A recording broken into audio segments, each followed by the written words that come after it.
아가서 1장 5절부터 8절까지입니다.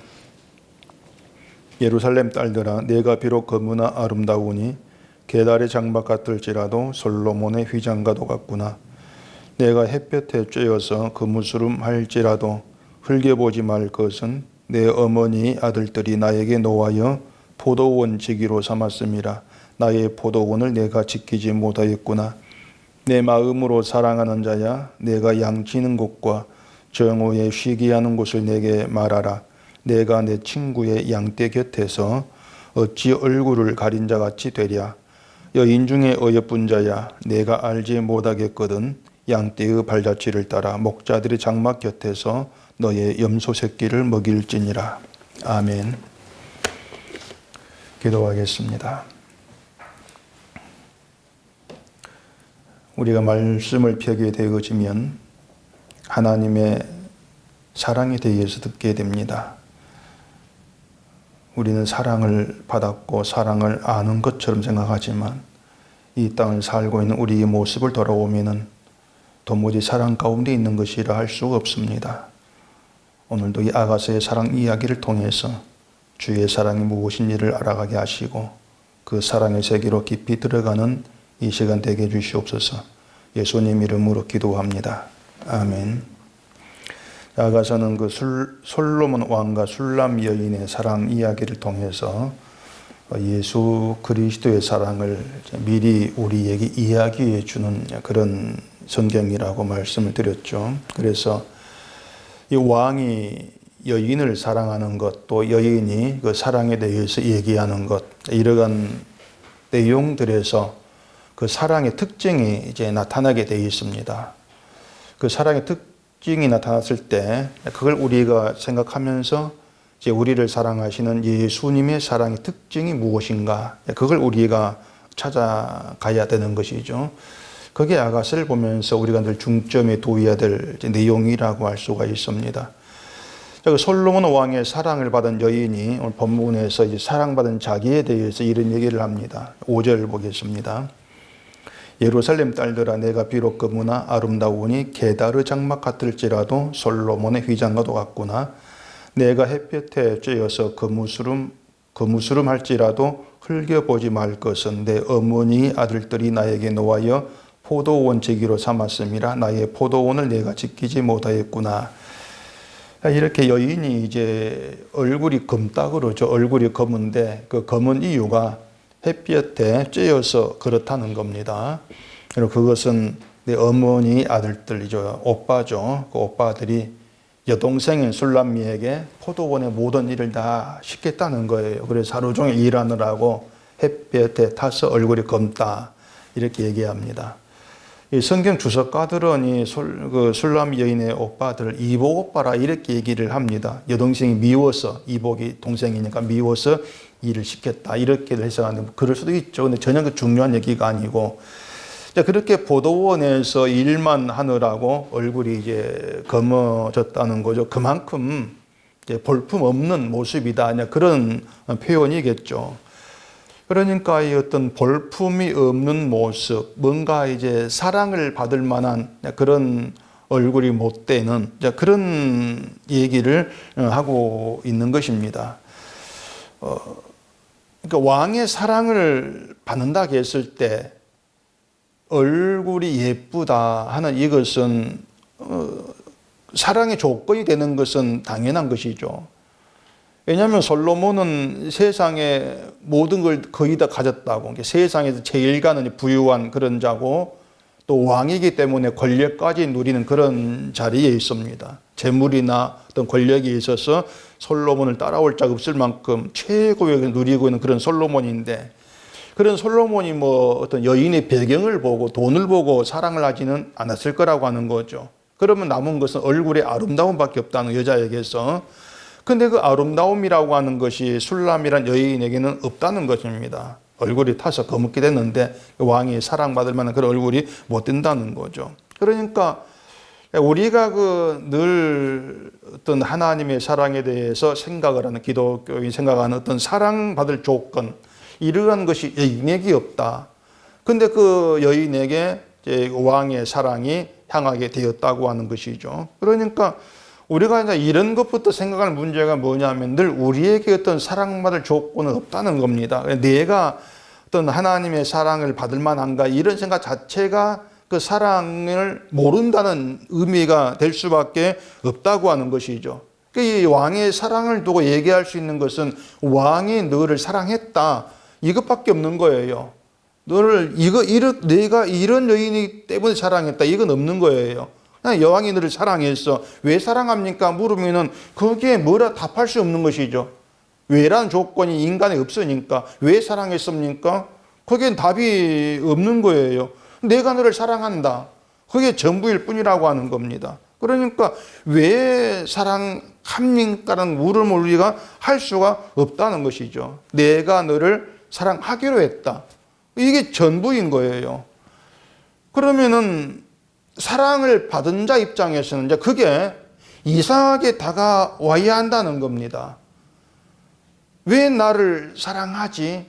이런 의문이 들어야 한다는 것이죠. 내가 예쁘다고 생각한다면 내가 예쁘니까 사랑하겠지 이렇게 여길 것이죠. 그런데 술라미처럼 나는 피부도 검고 볼품없이 생겼어. 그렇게 자기를 본다면은 이런 나를 왜 사랑한다고 하지? 이런 의문이 있는 게 당연한 것이란 말입니다.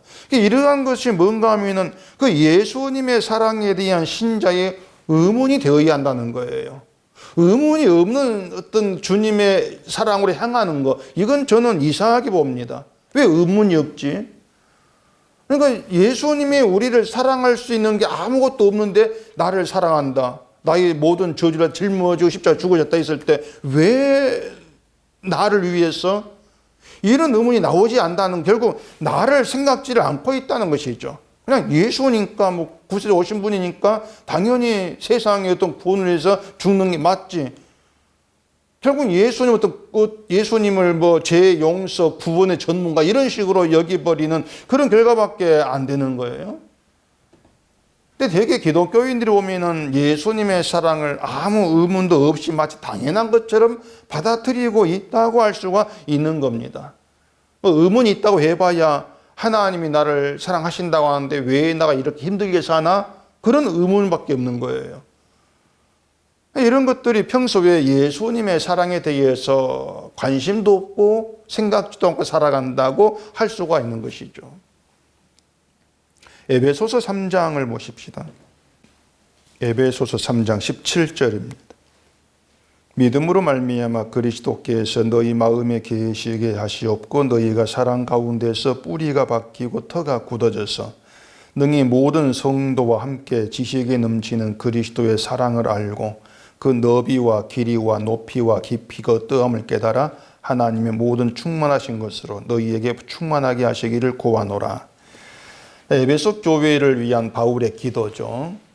기도 내용은 사랑 가운데서 뿌리가 박히고 터가 굳어지기를 위해 기도하고 또 그리스도의 사랑의 너비와 길이와 높이와 깊이가 어떠함을 깨닫기를 위해서 지금 기도를 한 것입니다. 바울의 기도가 뭐냐면 믿음은 너희를 그 그리스도 예수의 사랑 가운데 뿌리가 박히고 터가 굳어진 자로 살게 하기를 원한다는 것이죠. 믿음이 너희를 그렇게 만들기를 원한다. 근데 우리는 이제 성경 보면 그렇구나. 내가 주의 사랑 가운데 뿌리가 박히고 굳어진 자로 살면 좋겠다. 우리는 그걸 그렇게 얘기한단 말입니다. 근데 정작 우리가 예수 그리스도의 사랑 가운데 뿌리가 박히고 터가 박힌 것이 뭡니까? 물으면 사실 답을 못해요. 우리가 주의 사랑에 뿌리가 박힌다. 터가 굳어진다. 그렇게 살아간다. 이게 뭘 의미하는 것이겠습니까? 그걸 알지도 못하면서 사랑 우리는 그렇게 얘기하고 있다는 것이죠. 하나님의 사랑받으면 천국도 가고 세상 일도 잘 되고 그렇게 되지 않겠는가 이렇게만 생각하기 때문에 그냥 막연하게 사랑받은 건 좋은 거 하나님의 사랑을 받아야지 그냥 그렇게만 알고 있을 뿐이라는 겁니다. 그러면서 하나님이 날 사랑해 주시고 이렇게 나오고 있는 것이죠. 그렇기 때문에 사랑의 너비와 길이와 높이와 깊이가 어떠한 걸 깨달아가는 것도 사실 멀어요. 거리가 멀어요. 신앙생활 계속해 나가면서 그런 깨달음을 우리가 있다고 하겠습니까? 사랑 가운데 뿌리가 박히고 터가 굳어진다고 하는 건 쉽게 말하면 이 사랑으로 단단해진 상태를 하거든요. 단단해서 사랑으로부터 뽑히지 않은 그런 상태로 얘기할 수 있단 말입니다. 하나님은 사랑하신다. 그 사랑이 십자가로 확증되었다고 했죠. 우리는 그 십자가에서 하나님의 사랑을 만나는 것이고 나 같은 자를 구원하시는 사랑으로 감사한단 말입니다. 이런 사랑 가운데 뿌리가 박히고 터가 굳어진 단단한 그런 상태로 있다면은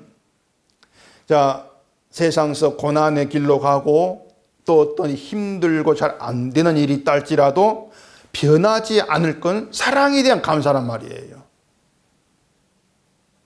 사랑에 대한 감사는 늘 변하지가 않아야 되죠. 왜냐하면 우리가 어떤 길을 가든 어떤 길에 있든 어떤 편에 있든지 간에 십자가의 사랑은 완성이 되었기 때문에 변하지가 않는 거예요.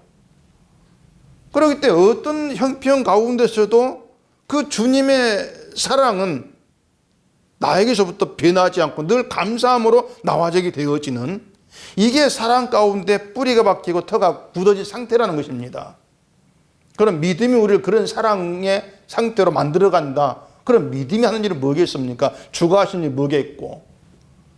그 사랑을 단단함 가운데 있게 하기 위해서 우리를 또 어려운 길로 내 마음에 들지 않는 길로 밀어붙이겠죠.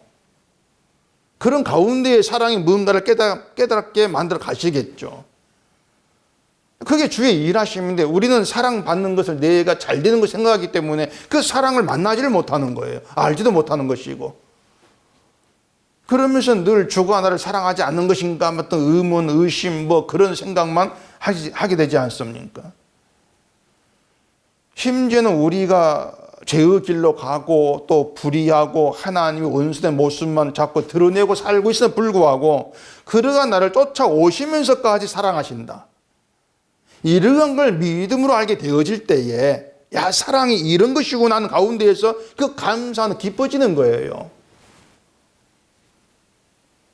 이런 것이 사랑의 너비와 길이와 높이와 깊이가 어떠함을 깨달아 알아가는 것이죠. 그렇게 알아가도록 우리 삶을 이끌어 가신다는 것입니다. 놀라운 것은 세상은 다 이런 사랑을 모른다 할지라도 하나님이 택하시고 사랑하시는 자는 이 사랑을 알아가게 돼 있다는 거예요. 그렇게 만들어내신다는 얘기죠.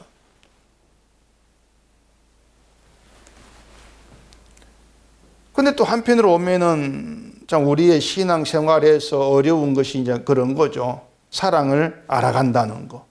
참 그건 쉬운 일이 아닙니다. 굉장히 어려운 게 사랑을 알아가는 일이 되는 거예요. 왜냐하면은 이 하나님의 사랑, 주의 사랑이라고 하는 것이 우리가 쉽게 발견하고 저기 있구나 찾아가고 이거구나 알아챌 수 있는 그렇게 드러나는 것이 아니기 때문에 그렇습니다. 물론 십자가가 사랑입니다. 그런 십자가를 알고 묵상하면 됩니다. 이렇게 말할 수는 있겠죠.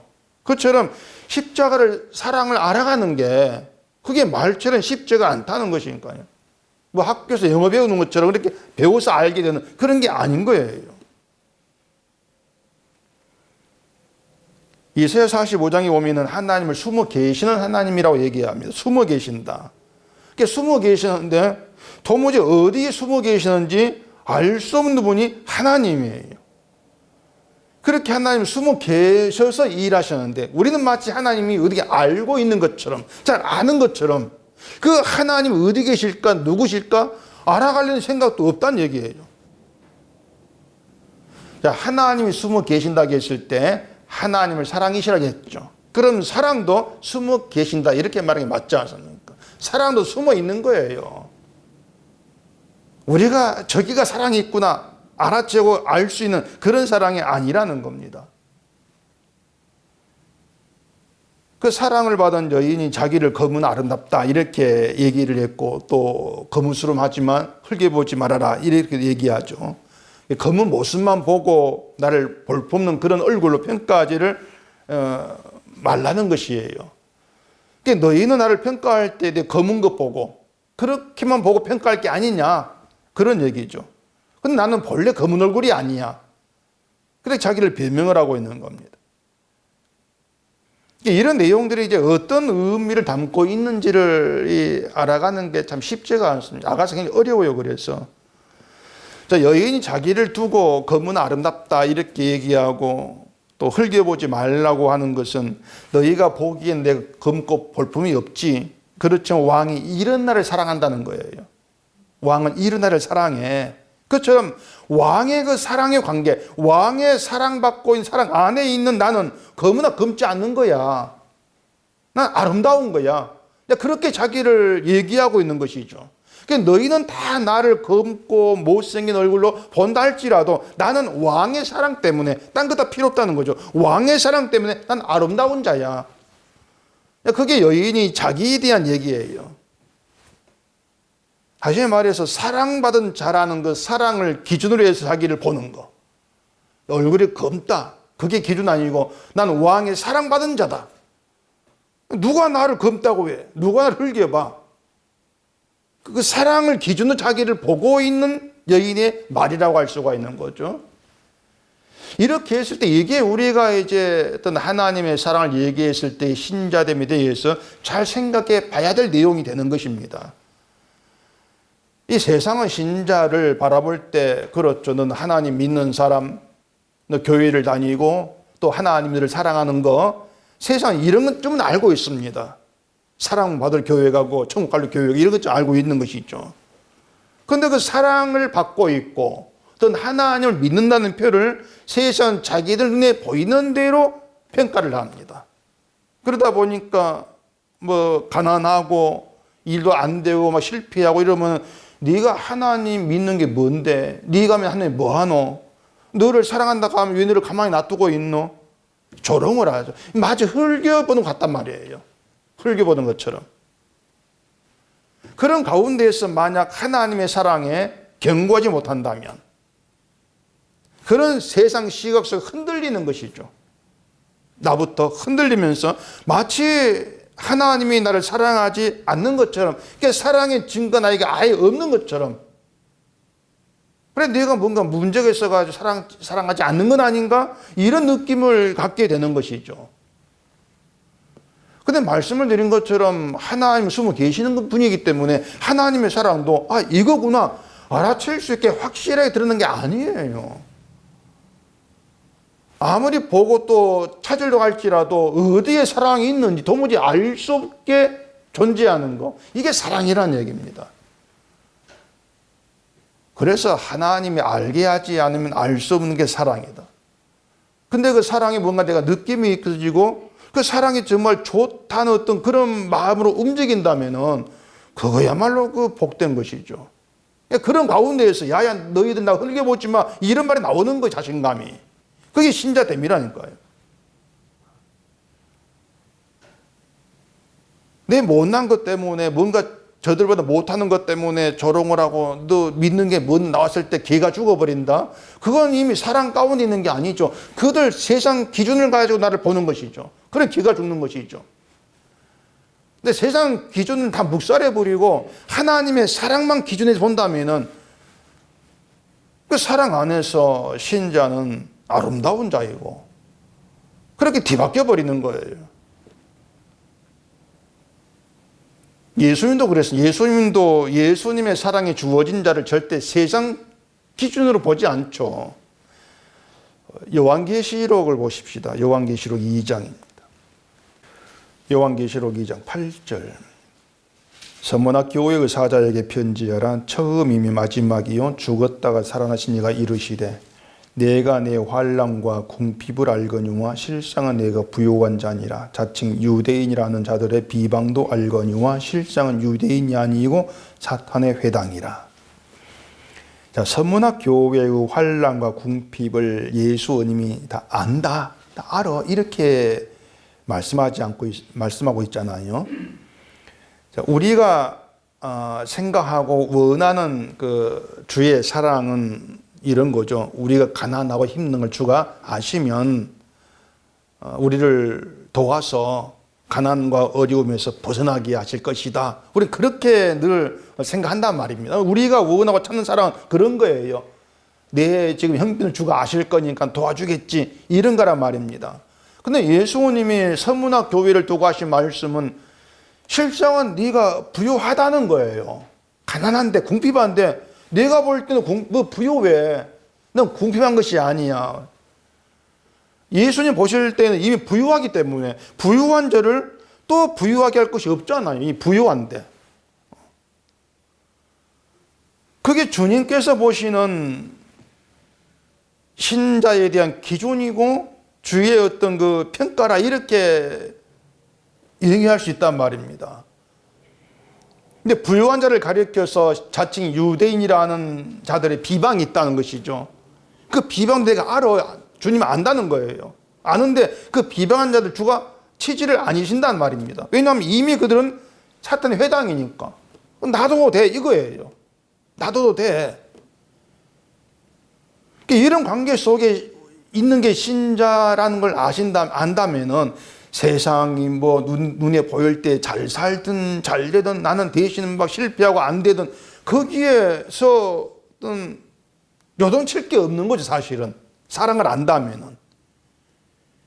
이미 주님 사랑 안에 나를 부유한 자라고 보셨고 나도 부유한 자만 알고 있다면은 또 그런 자를 나를 향해서 조롱을 흘겨보는 게 세상이 너희 사탄의 회당이고 다 이게 죽음에 처해 있는 그런 존재밖에 안 돼. 이걸 안다면은 그들이 뭐라 하든 뭐가 되든지 간에 요동치 않는 거예요. 그게 사랑의 특징이란 말입니다. 바울도 그걸 알았기 때문에 고린도후서에서 이렇게 얘기했습니다. 6장 19절에 제가 읽을게요. 무명한 자 같으나 유명한 자요, 죽은 자 같으나 보라, 우리가 살아있고 징계를 받은 자 같으나 죽임을 당하지 아니하고 근심하는 자 같으나 항상 기뻐하고 가난한 자 같으나 많은 사람을 부유하게 하고 아무것도 없는 자 같으나 모든 걸 가진 자로다. 이게 바울의 얘기였어요. 고린도 교회를 향해서. 이것이 그리스도와 신자의 사랑 관계에 있는 실상이라는 겁니다. 실상. 이 실상이란 실제 우리의 형편 모습이라는 얘기죠. 이게 실제야, 그것이란 말이죠. 주님 볼 때는 이게 신자의 실상인데 우린 그 실상을 전혀 다르게 인식을 하고 살아가는 게 문제예요. 자꾸 남과 나를 따지면서 비교하죠. 저긴 돈이 있고 난 없고, 이렇게 자꾸 비교하면서 돈 없는 내가 이걸 실상으로 자꾸 바라본단 말입니다. 근데 우리가 사람을 놓고 바라볼 때에는 사랑을 기준해서 사랑 안에 있는 자, 사랑 밖에 있는 자, 이게 정확한 기준이 되는 거예요. 그러니까 저쪽 사람이 뭘 누리고 뭐가 있든 그건 아무 문제가 안 되는 겁니다. 진짜 중요한 사랑이거든요. 사랑 안에 있는가 밖에 있는가. 사랑 안에 있다고 했을 때 실상은 부유한 자고, 사랑 밖에 있을 때에는 그가 모든 실상은 저주의 존재고 그걸로 끝날 것이고. 근데 우리는 그렇게 바라본 그 시각이 너무 희미해요. 눈에 보이는 게 너무 매이듯 살아보니까 그런 시각이 참 희미하죠. 그러다 보니까 이 세상이 하나님 믿는 걸 조롱할 때에 흘겨볼 때 자존심 상해, 그러지 않습니까? 전혀 그럴 필요가 없다란 말이에요. 믿음에 대해 조롱을 하든 흘겨보든 세상의 판단은 결코 바른 게 아니거든요. 교회 안에서도 세상 기준과 똑같이 성도를 바라보면서 갈랄 때, 판단할 때, 그건 정말 서문학 교회를 위해서 하신 예수님 말씀대로 사탄의 회다. 그건 교회가 아니라 사탄의 회다, 회당이야. 그렇게 선언될 수밖에 없는 거예요. 그러니 주의 사랑이 뭘까? 그걸 아는 거 굉장히 중요한 문제가 될 수밖에 없는 것이죠. 세상은 하나님과 사랑의 관계 안에 있는 게 얼마나 좋은 것인가를 모릅니다. 그걸 알면 세상이 아니죠. 몰라요. 그러니 신자에 대해서도 바르게 알 수가 없는 것이에요. 세상은 그렇다 할지라도 하나님의 사랑을 말하는 우리는 예수님이 우리를 보시고 판단하시는 그 기준, 그 세상 안에서 우리에 대해서 좀 생각해야 되지 않겠냐고 하는 것입니다. 그래서 너희가 볼 때는 가난한 나, 나는 부유한 자라. 이렇게 나올 수가 있어져야 되는 것이죠. 때문에 교회에서 뭐 가난하고 부자 아무런 의미가 없는 거예요. 하나님의 사랑의 관계에서 끊어져 있는, 사랑 밖에 있는 그 자는 누구라 할지라도 그 인생 밑바닥에는 죽음이 깔려 있지 않습니까? 저주가 깔려 있고. 근데 하나님의 사랑이 붙들려 있는 그러한 신자 인생에는 예수의 피라고 하는 생명이 깔려 있단 말이에요. 그 생명을 바탕으로 하고 있다. 늘 이러한 내용들이 우리 가운데 살아 있어야 되는 것이죠. 그게 너희는 부유하다 이렇게 말씀한 이유고 이제 근거가 되는 것입니다. 생명의 부유함이죠. 이것이 우리가 찾는 사랑이 돼야 돼요. 이것이. 만약 그렇지 않고 우리가 받고 싶은 대로 사랑을 찾고자 한다면 그 사랑 절대로 찾지를 못합니다. 설령 사랑을 찾았고 알았고 받았다 할지라도 그건 주의 사랑이 아니라 허상이고 착각일 뿐이죠. 사랑은 예수 안에 감춰져 있는 거예요. 세상에 감춰져 있는 것이 아니고 십자가에 감춰져 있는 것이죠. 그러니 세상을 바라보고 나를 바라보면 사랑이 어디 있을까? 백날 봐도 보이지를 않는 것이죠. 십자가를 봐야 사랑을 찾게 되는 것이죠.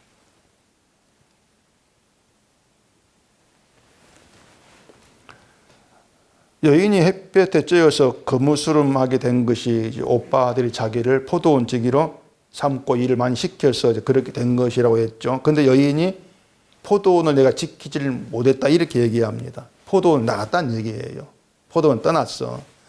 포도원을 떠난 이유가 뭐냐면은 사랑하는 사람을 찾기 위해서라고 뒤에 나옵니다. 뒤에 7절 보십시다. 내 마음으로 사랑하는 자야, 내가 양치는 곳과 정오에 쉬게 하는 곳을 내게 말하라. 내가 내 친구 양떼 곁에서 어찌 얼굴을 가린 자같이 되랴. 여인이 사랑하는 자를 이제 양을 치는 목자로 얘기를 해요. 실제 목자를 사랑했다는 것이 아니고 이제 솔로몬을 목자로 묘사를 하고 있는 것입니다. 당시 그 햇볕이 가장 뜨거운 시간이 정오라 그래요. 그 정오의 목자들이 쉬는 시간이었다고 얘기하는데 그 시간이 어디서 쉬는지 좀 알려달라는 것이에요. 가겠다는 겁니다. 사랑하는 자 어디 있는지. 근데 어디에 쉬는지 안다 할지라도 마음대로 갈 수 없는 처지를 또 얘기해요. 그게 뭐냐면 7절 뒤에 내 친구의 양떼 곁에서 어찌 얼굴을 가린 자같이 되리 이런 말이 나옵니다. 어찌 얼굴을 가린 자같이 되랴.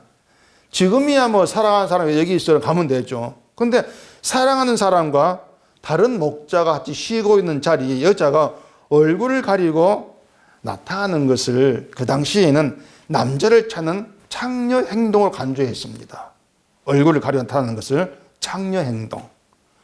그래서 창세기 38장에 보면 유다의 면에 다 말해 그랬죠. 얼굴을 가리고 길가에 앉아 있을 때 유다가 그걸 창녀로 여겨서 동침을 했다는 내용이 나옵니다. 얼굴이 있을 뿐인데 창녀로 여긴 거예요. 그래서 창세기 38장 15절에 보면 그가 얼굴을 가리었으므로 유다가 그를 보고 창녀로 여겨.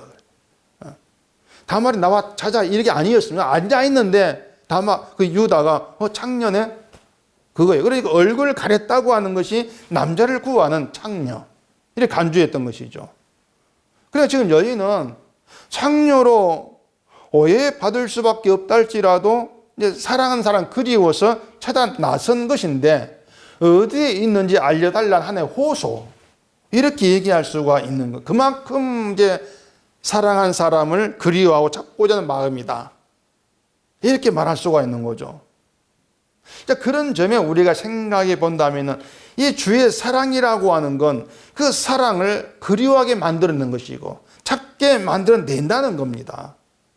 그게 주의 사랑의 특징이에요. 그래 주의 사랑 가만히 있고 내가 사랑할 게 아니에요. 주의 사랑이라고 하는 그 사랑을 찾게 하고 그리워하게 만든다. 그게 사랑의 강력함이죠. 그렇게 봤을 때 우리가 주의 사랑에 대한 우리의 마음은 사실 너무나 둔하다 못해 아예 찾고자 하는 마음도 없다. 이렇게 해도 틀린 말은 아닐 거예요. 사랑에 관심이 없는 거죠, 아예. 그 이유도 생각해 보면은 그 주의 사랑을 받는다는 것에 대해서 굳이 그렇게 간절하게 찾을 만큼 필요성을 느끼지를 않기 때문이라고 할 수 있단 말입니다. 사람이라고 하는 것은 뭔가를 찾는다, 구한다 했을 때 나에게 필요한 걸 찾게 되어 있습니다. 필요한 거. 필요하지 않은 걸 그려고 찾지는 않죠. 필요한 거, 세상을 살아가는 필요한 걸 간절히 찾게 되어 있는 거죠. 돈 없으면 하루도 안 되니까 돈을 간절히 필요로 하고 그렇잖아요.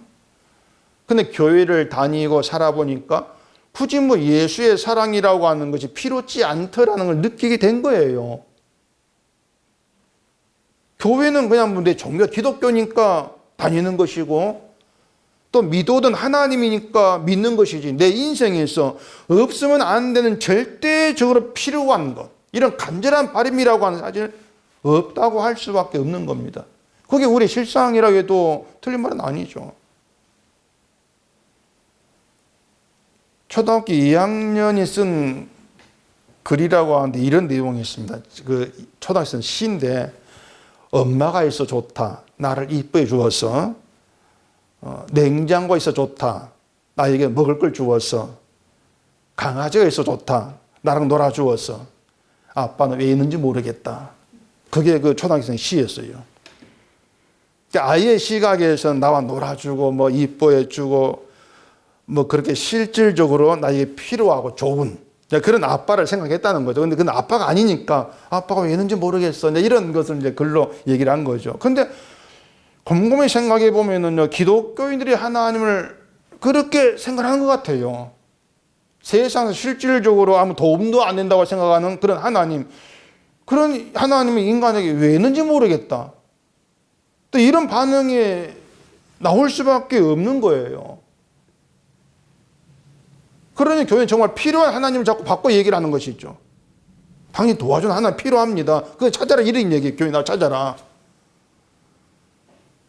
세상을 살아가는 데는 도움이 안 되는 하나님, 이렇게 돼버리면 그럼 교회를 왜 다니는, 내가 왜 믿지? 이런 인식을 주고 교회를 안 나올 것 같은 불안감이 있으니까 자꾸 필요한 하나님으로, 그러면 실존주의적으로 흘러가 버리는,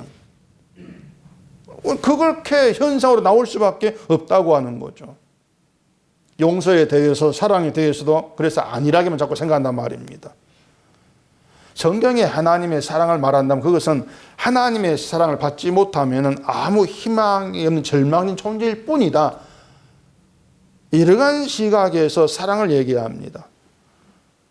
그래서 우리가 하나님의 사랑을 말할 때에는 왜 내가 하나님의 사랑이 아니면 희망이 없는 절망의 존재가 될 수밖에 없는가, 이 점을 생각해야 되죠.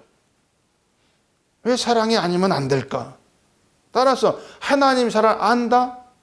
그건 결국에 내가 절망적인 존재임을 안다는 뜻이에요. 그런 의미에서 사랑이 아니면 안 되는 나를 찾아야 되는 것이죠. 근데 그 절망의 존재라는 이걸 자꾸 덮어버리면서 하나님을 생각하기 때문에 하나님 왜 필요한지 모르겠다, 돈도 안 되는데, 이런 식의 태도로 일관하게 될 수밖에 없는 거예요. 하나님 주시는 것은 세상 끝이 아니라 영생이지 않습니까? 그걸 모르는 사람은 없습니다. 근데 안다고 하는데도 자꾸 이 땅의 것을 포기하지를 못하고 둘 다 내 손은 쥐고 싶어 하더라는 것이죠. 또 골로새서 3장 봐보십시다. 골로새서 3장 1절입니다. 그러므로 너희가 그리스도와 함께 다시 살리심을 받았으면 위의 것을 찾으라. 거기는 그리스도께서 하나님 우편에 앉아 계시느니라. 위의 것을 생각하고 땅의 것을 생각하지 말라. 이는 너희가 죽었고 너희 생명이 그리스도와 함께 하나님 안에 감추어졌습니다. 위의 것을 찾으라고 하신 이유는 그리스도가 위에 계시기 때문이고, 또 우리는 죽었고 생명이 예수 그리스도와 함께 하나님 안에 감추어졌다 그래요. 그러니까 생명도 사랑도 예수님 안에 감추어져 있단 말입니다. 감추어져 있다. 생명은 내가 갖고 있는 것이 아니라 예수님이 갖고 계시는데 위에 계신다고 하는 거죠. 이것은 하늘만 쳐다보고 살아가 이런 뜻이 아니고 나의 생명이 주님께로 연결되어 있음을 믿으라는 겁니다. 세상과 연결되어 있는 것이 아니라 예수 그리스도와 연결되어 있는 생명이란 것이죠. 이처럼 생명이 주와 연결되어 있음을 아는 사람이 그 주의 사랑을 그리워하는 것이고 그 사랑을 찾게 되어 있단 말입니다. 그건 당연한 것이겠죠. 근데 지금 여인이 사랑에 대해서 잘못 생각한 게 있어요. 그것은 사랑이 있는 곳이라면 나는 창녀가 되어도 괜찮다는 것이 아니고 창녀가 되는 오해를 받기를 싫어하는 것입니다. 창녀가 되어도 좋아, 주의 사랑이 있는 것이라면 이게 아니었다는 것이죠. 그러니까 사랑하는 사람 어떻게 만나게 되는지를 모르는 거예요. 창녀가 되는 자리에서 사랑하는 사람을 만나게 될 때 그 사랑이 더욱 깊고 넓고 높게 다가온다. 이걸 모르는 거죠. 내가 창녀가 돼야 돼. 자존심이 살아있는 그 상태에서는 이 사랑의 어떤 깊이와 높이를 깨달을 수가 없는 거예요.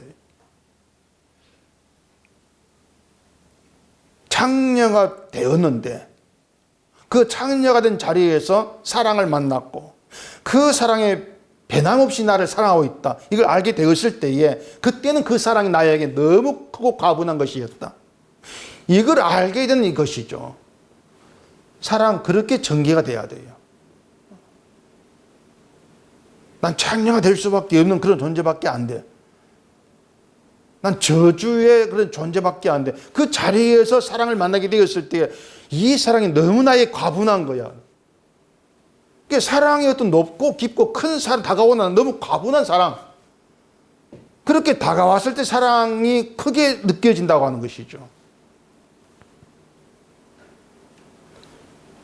그래서 이걸 보면 주의 사랑이라 내가 지금 주의 사랑을 알아. 이렇게 얘기할 수 문제가 아닌 거예요. 오히려 우리는 사랑을 그리워하지도 않고 찾지도 않는 그런 나 같은 자에게 얼마나 그 사랑 과문한 걸 우리는 알지를 못합니다. 지금도. 실감 있게 깨닫지를 못하는 거예요. 그런데도 주의 사랑 계속 찾아오시는 것이 포기하지 않고 찾아오시고 내게 머물고 그 사랑에 눈을 뜨게 했을 때에 너무 큰 사랑이었구나. 과분한 것이었구나. 그런 고백이 나와지게 되는 것이죠. 그게 사랑 관계에서 나오는 현상이라는 거예요. 주가 나를 사랑하니까 나 천국 가는가 이것이 아니고 주의 사랑이 이렇게 크고 과분한 사랑인 줄 내가 몰랐다. 그런 고백으로 나와지는 것이죠. 이게 신자의 사랑의 놀이라는 것입니다. 예수님이 우리를 사랑하신 방식은 친히 저주를 받으시는 것이었잖아요. 그래서 우리가 예수님을 만나고 그 주의 사랑을 알게 되어지는 것은 저주의 자리에서만 가능하다. 이걸 잊으면 안 됩니다. 저주의 자리에서만 가능해요. 사랑이 어디 있지? 주가 받은 저주의 자리. 그렇게 찾아가야 되죠. 그 저주의 자리로 사랑을 만나러 가는데 내가 창녀로 오해를 받아 이건 안 되는데 이건 아니란 얘기죠. 결국 내 자존심을 끝까지 지키려고 하는 것밖에 안 되는 것이죠. 나는 저주의 존재, 죽음, 이건 싫으니까 그런 것이 없는데 주를 만납시다. 사랑을 배웁시다. 이건 없는 거예요. 그래서 진심으로 사랑을 알게 된 사람이라면은 주님이 저주를 받은 그 자리에서 주의 사랑이 이래서 과분하구나 알고 감사하게 된단 말입니다. 그게 사랑 이야기죠. 본문 또 8절 보십시다. 여인 중에 어여쁜 자야 내가 알지 못하겠거든 양떼의 발자취를 따라 목자들의 장막 곁에서 너의 염소 새끼를 먹일지니라. 자, 사랑을 찾는 여인에게 사랑을 찾아가는 방법을 알려준 또 사람이 있습니다. 그 사람 누구냐? 이런 걸로 따질 문제가 안 돼요. 아가사의 특징이 말이 막 뒤죽박죽 하는 것 같으면서 뭔가 얘기하고 있는 거예요. 사랑을 이제 찾아가는 방법을 알려준 사람이 있는데 그 방법이 뭐냐면은 양떼의 발자취를 따라가라는 겁니다. 그리고 목자들의 장막 곁에서 너의 염소새끼를 먹이라는 거예요. 그렇게 기다리면 사랑하는 사람이 찾아와서 너를 만나게 된다. 그 얘기를 하고 있는 것이죠. 어여쁜 자라고 하는 것은 얼굴이 어여쁘다고 하는 것보다도 사랑한 사람을 찾아서 길을 떠나는 그걸 두고 하는 말로 볼 수가 있는 거예요. 참 사랑하는 사람을 찾는 너의 그 마음이 어여쁘다는 거죠. 그 어여쁘다. 그래 이해하면 되는 거예요. 그래서 나를 사랑하는 분으로부터 내가 원하는 걸 받는 것은 항상 그건 끊어버리셔야 돼요. 그게 사랑을 왜곡하는 것이고 값싼 사랑으로 무시하는 것이 돼버릴 수밖에 없는 거예요. 자꾸 사랑을 모르기 때문에 내가 받는 것으로만 기대하게 되는 것이죠. 그런 인간들 가운데에서 서로 자기가 받은 사랑을 자꾸 자랑을 하려고 하는 것이고 그걸로 자기가 마치 믿음이 좋은 것처럼 그렇게 착각하지 않습니까? 그 복음서 예수님이 제자와 함께 갈릴리 바다를 이제 건너가실 때 풍랑을 만났잖아요. 예수님 뱃전서 주무시고 계시고 제자들은 이제 두려워서 예수를 깨워본단 말입니다. 그때 예수님 믿음이 없는 자들아 이렇게 이제 책망을 하셨습니다. 그게 예수님이 제자들을 사랑하시는 방식이에요. 그것이. 풍랑을 일지 않도록 해주시는 그런 사랑이 아니고 또 풍랑이 일었을 때 바로 막 잔잔하게 해주는 그런 사랑도 아니고 주무시면서 제자들의 믿음 없는 모습을 드러나게 하시는 이게 주님의 사랑이었던 거예요.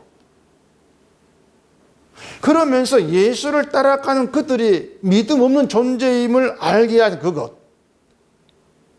왜냐하면 그렇게 되어야만이 믿음 없음이 나중에 예수의 십자가에 흘리신 피의 의미를 알 수 있거든요.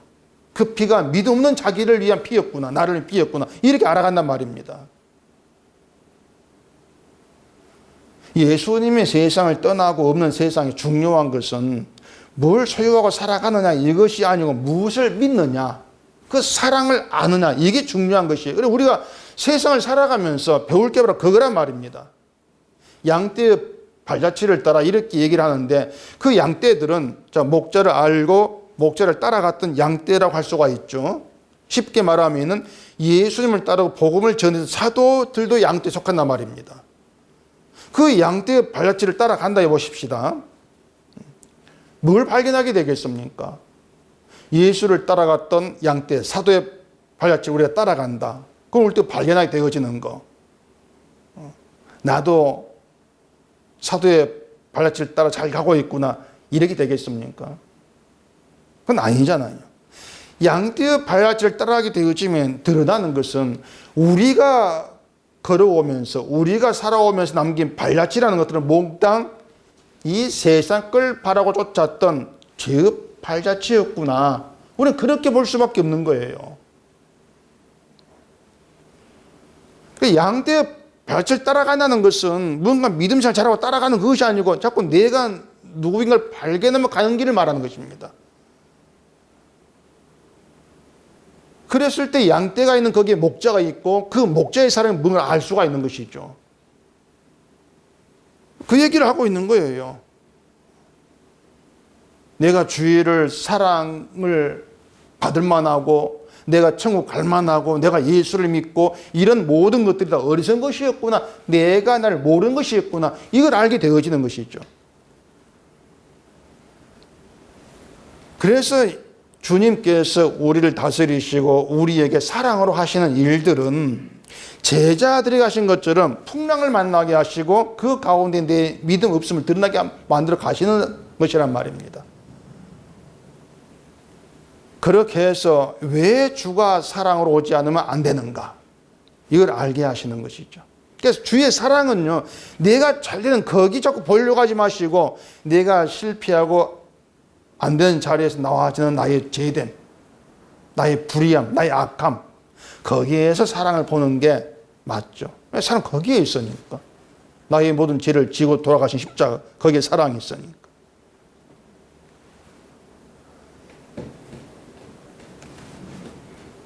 그래서 우리가 주의 사랑을 생각하게 되어지면 우리는 주의 사랑을 찾아갈 수 없는 자임을 알 수밖에 없어요. 왜냐하면 그 여인처럼 난 창녀가 되면 안 되는 자존심. 우리 자존심이 있는 거예요. 늘 내가 잘 되기를 되고 싶고 하고 남보다 못하는 우리 싫어하죠. 지는 걸 싫어하죠. 그런 우리가 사랑을 찾아간다? 안 돼요. 사랑이 저기서 말해도 가서 만나지를 못합니다. 내 자존심이 걸림돌이, 늘 내가 걸림돌이에요. 그러니까 우리는 그걸 실감할수록 주의 사랑이 나를 찾아오지만 안 된다는, 우리는 그걸 깨달을 수밖에 없는 거죠. 그렇게 했을 때 주님이 오늘도 나를 찾아오시고 나를 사랑해 주심으로써, 그 사랑이 나를 머물게 하심으로써 내가 주를 믿는 믿음 가운데 있게 되는 거야. 이런 고백이 나와지게 되는 거예요. 생명에 감춰진 그 주께서 나를 찾아오지 않으면 안 된다. 이런 가운데에서 사랑에 대한 그리움이 있게 되어지는 것이죠. 그런 자들이 사랑을 그리워해요. 사랑이 오기를 바라니까. 그게 그리움이지 않습니까? 오늘도 주의 사랑이 나를 찾아오시고 사랑으로 생명의 길로 내가 인도되기를 원합니다. 그게 그리움이에요. 신자는 그렇게 살아가면 되는 겁니다. 근데 한국의 주특기는 내가 잘해야 한다고 하는 것이지 않습니까? 내가 잘해야 돼. 내가 잘하면 돼. 그거 뭐 한국 교회라고 굳이 말할 것도 없고 인간 주특기예요.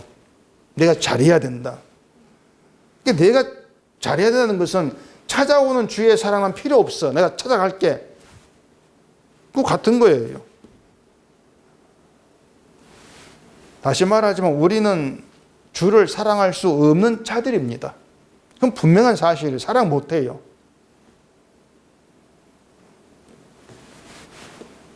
그런 우리를 주가 살게 한 이 땅을 살아가게 하시면서 그런 사실들이죠. 그런 나의 됨에 대해서 절감하게 되어지는 것. 그게 주께 다스림받고 인도받는 우리의 인생이라고 하는 것입니다. 우리는 그렇게 주님이 온전한 사랑으로 나에게 찾아오실 것을 기다리는 거예요. 주님 재림 때까지, 오실 때까지 기다리는 거예요.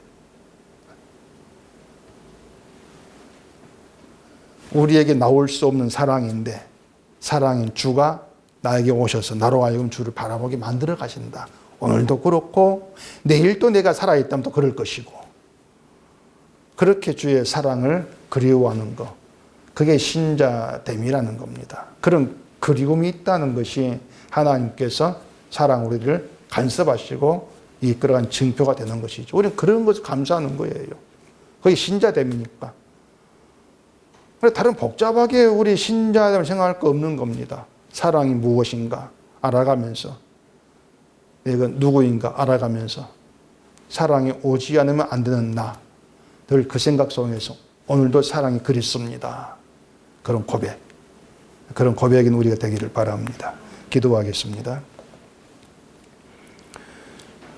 우리 하나님 아버지, 하나님께서 살게 한 이 땅을 살아가면서 우리에게서 나와지는 그 갈망들이 무엇인가를 돌아보면은 정말 하나님을 사랑치 않고 주를 믿지도 않은 자라는 것을 우리는 절감하게 되어집니다. 그런 가운데에서 주의 사랑이 나를 찾아오지 않으면 나는 정말 아무 희망이 없는 그런 존재임을 깊이 인식하게 하시옵시고, 날마다 주의 사랑을 그리워하는 신자로 살아갈 수 있도록 우리를 성령으로 간섭해 주시옵소서. 예수님 이름으로 기도합니다. 아멘. 주기도문 하겠습니다. 하늘에 계신 우리 아버지, 아버지 이름을 거룩하게 하시며 아버지의 나라가 오게 하시며 아버지의 뜻이 하늘에서와 같이 땅에서도 이루어지게 하소서. 오늘 우리에게 일용할 양식을 주시고 우리가 우리에게 잘못한 사람을 용서해 준 것 같이 우리 죄를 용서해 주시고 우리를 시험에 빠지지 않게 하시고 악에서 구하소서. 나라와 권능과 영광이 영원히 아버지의 것입니다. 아멘.